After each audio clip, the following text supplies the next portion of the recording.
थोड़ी ना आपकी फिल्म की बात कर ही लेते हैं प्लीज। अरे वाह, आपके नाम में, आपकी मूवी के नाम में चुड़ैल का जिक्र है। करेक्ट। और आपने बुलाई भी है चुड़ैल। मैंने चुड़ैल, मुझे ये नहीं पता कि वो चुड़ैल थी कि भूत। हुआ क्या था डिटेल में बताओ जरा। हमारे पॉडकास्ट पे ना हॉरर वाले बहुत चलते हैं, सही जनता को बहुत मजा आता है। हमारे यहाँ ऐसी ऐसी एंटिटीज की बातें होती है ना, मजा आ जाता है। हाँ मैंने देखी है। आप जानते हो आपकी बातचीत है कर्ण पिशाचिनी से? मुझे पता है करण पिशाचिनी क्या होती है, जिसके यहाँ पर जो यहाँ बैठती लोगों के कंधे पे बैठती है और कान में और कान में फ्यूचर बताती है। पता है आप? कान में फ्यूचर नहीं, वो सामने वाले के बारे में बता दे। अच्छा हाँ वही ये बताए थे कि इसकी जेब में कितने नोट जेब हैं, में जो कितने पैसे हैं, इसके मन में क्या नहीं, चल रहा पास्ट बता सकते हो और प्रेजेंट बता सकते हो, फ्यूचर नहीं बता सकते। है। हाँ सब देखते हो, सब पता है। डिटेलिंग देख रहे हो? वो तो बताओ जो आप बता रहे थे यार, ऊजा बोर्ड। हाँ ओके, ऊजा बोर्ड वाला तो मेरे पास बहुत सारे किस्से, हमने बहुत सारे बार बचपन में हम बहुत बुलाते थे। मुझे लगता है हमारी फेवरेट हॉबी थी ये। और आ भी जाते थे। कोई आपके ग्रुप में ही तो नहीं प्रैंक करता था, फूक मार के हिला रहा है आपको, आप छोटे, आपको पता ही नहीं चल रहा, क्योंकि इतनी बार तो आती भी नहीं है।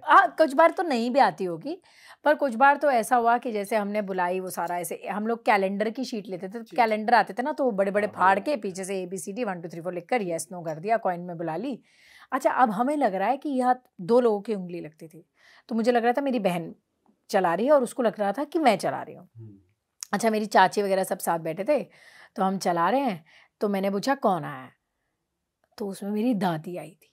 कैसे मालूम पड़ा? उन्होंने बोला, तो मैंने कहा यार ये तो नहीं हो सकता, ये कैसी बात है ना।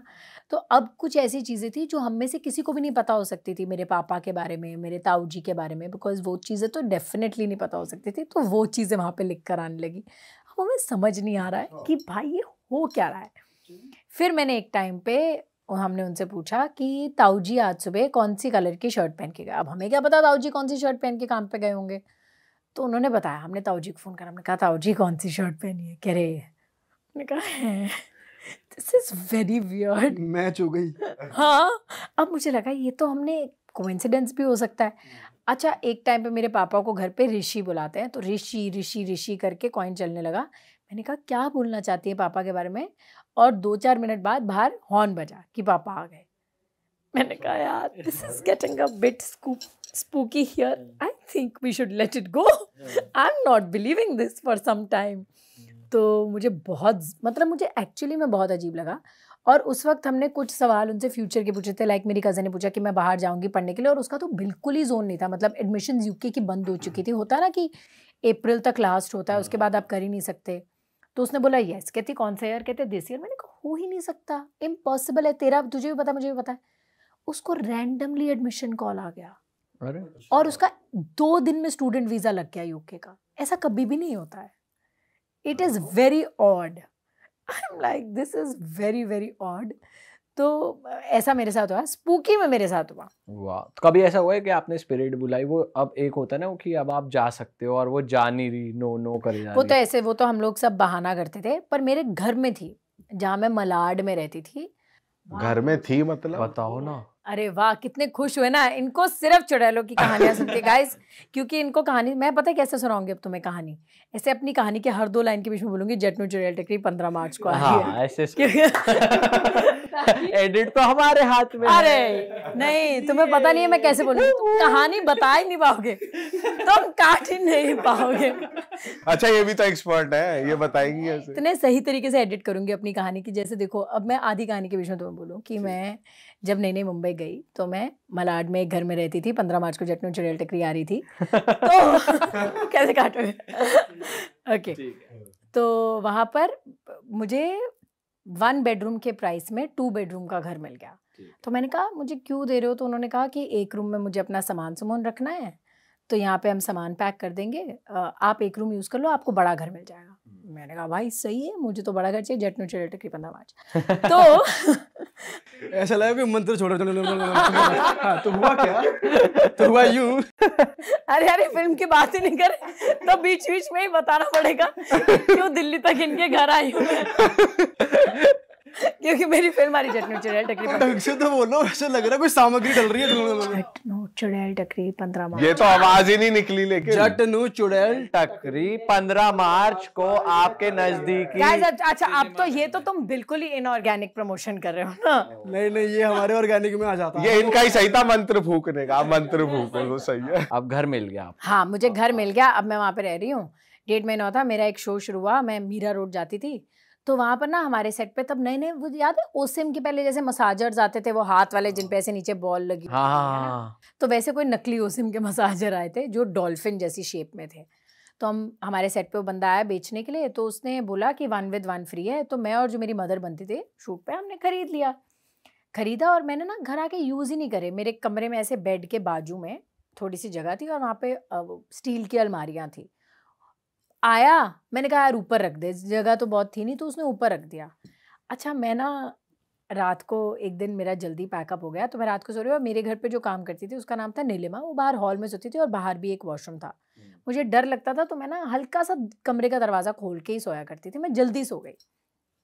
अच्छा मैं सो रही हूँ, मेरा बेड एकदम दीवार के साथ लगा होता है, ओके, मेरे दीवार की तरफ मुँह है, मैं ऐसे सो रही हूँ और एकदम मुझे आवाज़ आती है कि कोई वो मसाजर यूज़ कर रहा है। जैसे कोई ज़मीन पे पीछे मेरे लेटा हुआ है और वो मसाजर यूज़र है। तो जब वो मसाजर यूज़ होता है तो कैसे जैसे कंगन के साथ लगे तो नीचे ऐसे ध ध ध ध ध आवाज़ आएगी ना, तो मुझे प्रॉपर आवाज़ आ रही है कि कोई अपने ऊपर यूज़ कर रहा है और वो ज़मीन के साथ हल्की सी बॉल टच होती है फिर ऊपर लगती है।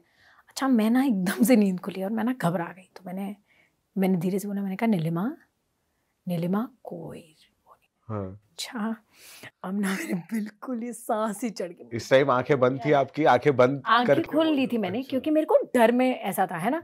अब मेरे सामने ना ऐसे सिर्फ एक लाइट का ऐसे एक ट्रायंगल है, क्योंकि वो बाहर से जो दरवाजे की लाइट है वो ऐसे ट्रायंगल बन के सामने है ना। मैं उस लाइट में देख रही हूँ, मुझे कुछ नहीं दिख रहा कि क्या है।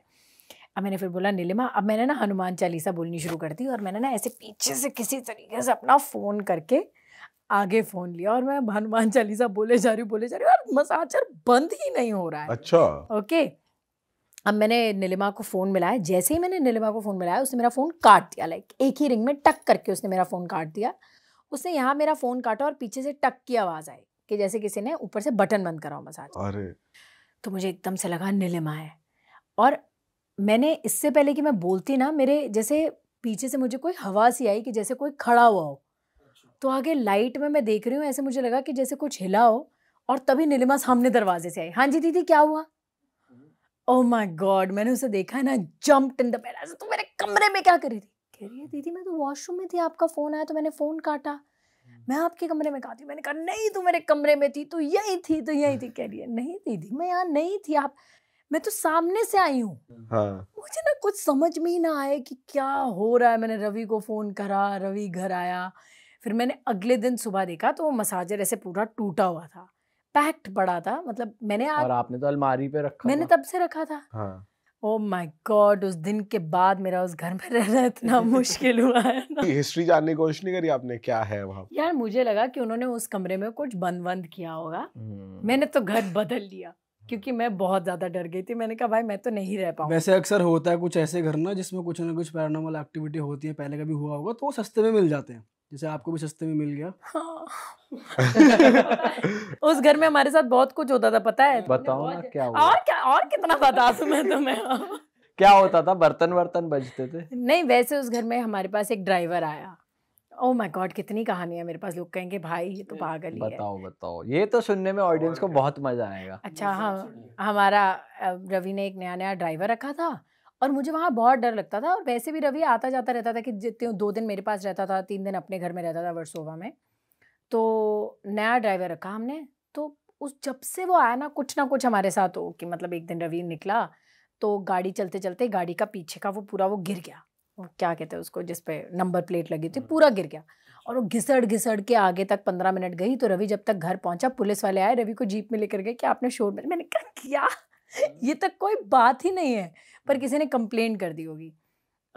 उसके 2 दिन बाद मैं अपने सेट पे गई, तो मेरे सेट पे हम पता नहीं बाहर कुछ वर्कर्स की लड़ाई हुई, क्या हुआ, और सेट पे पूरा गांव आ गया और पत्थर मारने लगे। शीशे में से यहाँ से पत्थर आ रहे हैं, हम लोग मेकअप रूम में छुपे हुए एसी तोड़ रहे हैं, सब कर रहे हैं। मैंने कहा भाई चल क्या रहा है। 2 दिन बाद मैंने रवि को मॉल में बुलाया, रवि आया और वो चलते चलते सीधा शीशे में लगा और उसका पूरा नाक वहाँ से टूट गया और पूरा खून। मैंने कहा भाई देयर इज अरे। Something wrong and we can't understand what's happening. तो अगले दिन रवि, घंटी बजी, ड्राइवर आया होगा, रवि का शूट था, तो उसने घंटी बजाई, तो रवि ने ऐसे की होल में से देखा कि कौन आया है ना, तो उसने देखा वो खड़ा है और उसके पीछे कचरे वाली खड़ी है। तो उसने जाते हुए नीलिमा को बोला कि कचरे वाली आ गई, उसे कचरा दे देना। तो कहती ठीक है। तो रवि अंदर नहा धो के बाहर निकला, तो जब रवि निकलने लगा तो उसने कहा तूने कचरे वाली को दे दिया कचरा दे दिया था? तो कहती भैया कोई था ही नहीं, सिर्फ वो ड्राइवर भैया थे। हाँ। कहता नहीं वो बाहर खड़ी थी, उसके साथ ही खड़ी थी।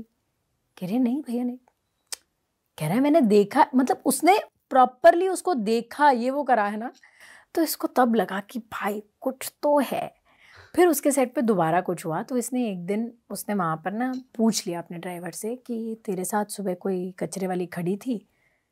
तो ना वो चुप हो गया। फिर कहता भैया आपको भी दिखी? और कहता क्या?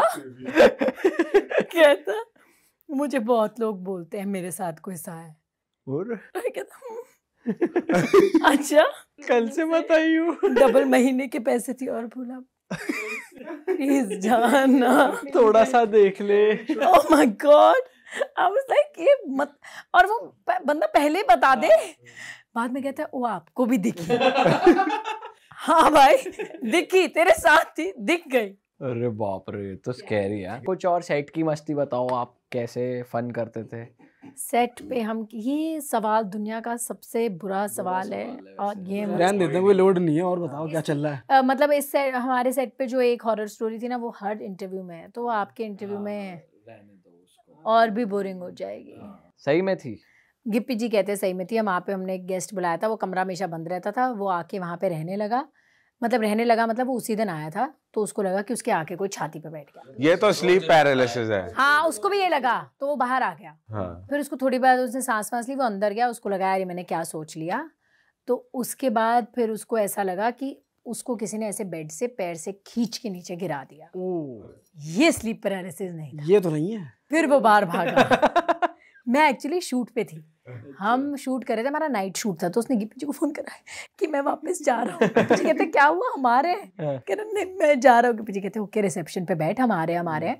तो जब हम सुबह 4 बजे वापस आए तो मैंने देखा कि वो बेचारा डरा से हमारे रिसेप्शन पे बैठा, और बहुत सिंसियर आदमी, एकदम ऐसे लंबा चौड़ा आदमी, डर के हमारे रिसेप्शन पे बैठा हुआ। तो फिर मुझे अगले दिन गिप्पी जी ने बताया, उसके बाद हम सब लड़कियाँ एक ही कमरे में सोती थी, बिकॉज हम तो बहुत डर गए थे। उसके बाद हमने वहाँ पे 2-3 और लोग भेजे टेस्ट ट्रायल रन के लिए, तो उनको छोटा छोटा कुछ एक्सपीरियंस हुआ, ऐसे किसी ने मारा वारा नहीं। आपको तो डरना नहीं चाहिए था वैसे, आपने तो कम्युनिकेट करा हुआ है ना ऐसी चीजों से। देखो मैं तो अब उनको प्रेजेंट कर रही हूँ, मैं तो मतलब उनका फोरफ्रंट हो गई हूँ। तो मुझे ऐसा लग रहा है कि अब अगर कोई चुड़ैलों की सच में दुनिया है तो वो मुझे अपना लीडर मान चुकी हैं। वो अल्लाह पंजाबी फिल्म आ रही है, उन पे बताओ कितनी बड़ी बात है। उन नाम रोशन हो रहा है चुड़ैल। तो वो मैं उनको अब आगे रख रही हूँ। बिल्कुल। सो वो मेरे लिए चीयर कर रहे होंगे कहीं बैठ के।